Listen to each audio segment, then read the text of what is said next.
అందరికీ నమస్కారం. Cut off మార్కుల కన్నా ఎక్కువ మార్కులు వచ్చినటువంటి దివ్యాంగులను జనరల్ కేటగిరీలోకి ఎందుకు చేర్చరు?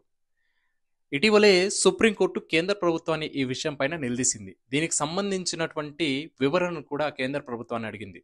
అలాగే అక్టోబర్ 14 లోపు దీనికి సంబంధించినటువంటి అఫిడవిట్లు కోర్టులో సమర్పించాలని పేర్కొనింది. దీనికి సంబంధించిన పూర్తి వివరణ తెలుసుకోవడానికి ముందుగా వీడియోని లైక్ చేసి ఛానల్ని సబ్స్క్రైబ్ చేసుకోండి. మీ మిత్రులతోటి ఈ వీడియోని తప్పకుండా షేర్ చేయండి. జాబ్కి సంబంధించినటువంటి ప్రతి చిన్న అలర్ట్ కూడా ఈ ఛానల్ ద్వారా మీకు అందించే ప్రయత్నం అయితే జరుగుతూ ఉంటుంది. ఫ్రెండ్స్, అన్ని కేటగిరీలకి రిజర్వేషన్ అనేది ఉంది. అలాగే పిహెచ్ కేటగిరీ అభ్యర్థులు కూడా రిజర్వేషన్ ఉంది.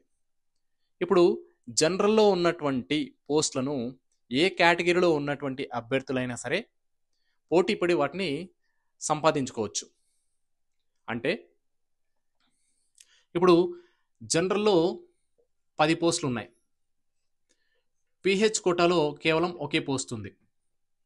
ఈ 10 పోస్టులకు ఏ కేటగిరీకి సంబంధించిన అభ్యర్థి అయినా సరే పోటీ పడి వాటిని సెలెక్ట్ అవ్వచ్చు. ఈవెన్ పిహెచ్ కేటగిరీ అభ్యర్థి కూడా. ఇప్పుడు ఈ 10 పోస్టులకు గాను కట్ ఆఫ్ మార్కులు 80 వచ్చాయి. ఈ ఒక పోస్టుకు గాను కట్ ఆఫ్ మార్కులు 65 వచ్చాయి. అయితే ఈ పిహెచ్ కేటగిరీలో ఇద్దరు అభ్యర్థులకు మార్కులు తీసుకుంటే ఒక అభ్యర్థికి 85, మరొక అభ్యర్థికి 66 మార్కులు వచ్చాయి.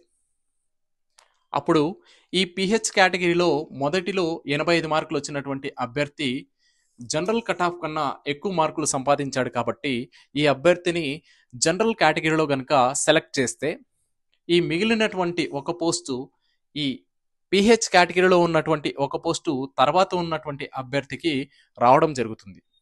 అలా కాకుండా ఈ జనరల్ కట్ ఆఫ్ కన్నా ఎంత ఎక్కువ స్కోర్ చేసినప్పటికీ కూడా కేవలము పిహెచ్ రిజర్వేషన్లో మాత్రమే పిహెచ్ అభ్యర్థికి సీట్ను కేటాయించినట్టయితే తర్వాత ఉన్నటువంటి ఈ అభ్యర్థికి అన్యాయం అనేది జరుగుతూ ఉంటుంది. మరి ఇదే విషయాన్ని ఇటీవల సుప్రీంకోర్టు కేంద్ర ప్రభుత్వాన్ని నిలదీసింది. ఈ విషయం మీద మీ కామెంట్ ఏంటి?